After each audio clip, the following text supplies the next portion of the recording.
Again, I'm talking out situations. Uh,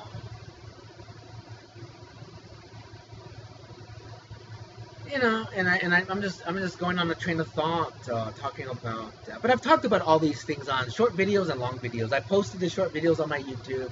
I made long videos last year on all this stuff, and I've also made posts on my Facebook to be made public, so I can get a lawyer or somebody to freaking tell me, Doug, this is. I mean, you have to have a logical reason why. Uh, you have a patient saying, I'm having an ambient experience. I want you to for sure test for that. And anything similar. So it's not, who knows? Maybe they're making something experimental because obviously that is on that report. And that violates the FDA. You can't give anybody in this country a medication without being approved by the FDA, which means it's done illegal. So I want to know, again, a lawyer. This is for the lawyer, for the citizen investigator in the event I die to ask those questions. Why did Dr. Aparicio not want to put that on the paper? Why? She's verbally telling me that they'll test for Ambien, anything similar, anything that falls under the Z-drug umbrella. There's like 3 of them. And anything similar to that. But would not put it on the paper. And then the blood specialist, Michael, said no, they were not going to test for that stuff.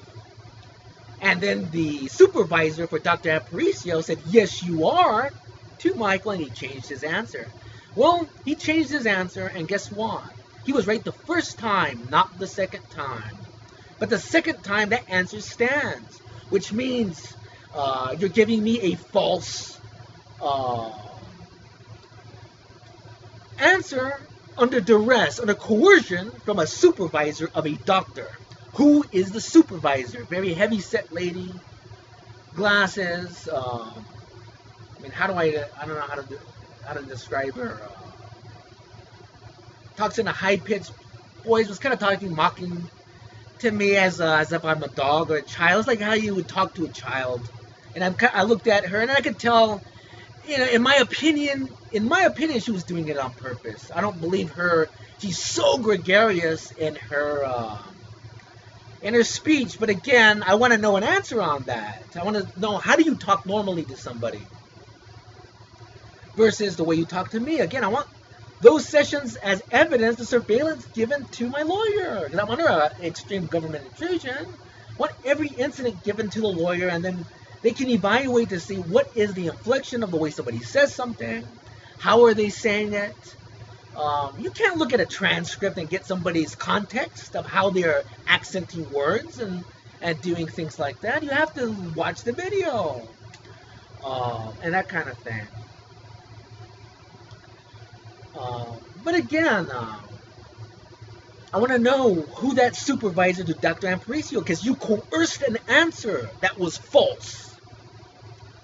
And again, I made these videos, short and long. I've posted all these short videos on my YouTube. And that really bothers me, because that's another example of evading telling me and giving me evidence of what is happening, of what I'm asking for, so that I can have evidence. Even that report says May, because they ordered a wrong test. It should have been a blood test, and it was a urine test. So, it's like, in my opinion, that's a cover-up. Wouldn't it? If this is you, if somebody's sitting there watching me saying, well, this happened to me, what would you think that is? Why is the doctor not putting it on the report? And again, she's under direction of a supervisor. I want to know who that supervisor is. Because obviously she's answering to somebody. It took 2 hours of putting me in and out of different rooms and somebody coming in and out. What are you doing here? That to me is bullying, folks. Are you trying to create the anxiety or what, man? And that was harmful to me, obviously. A lot of issues here.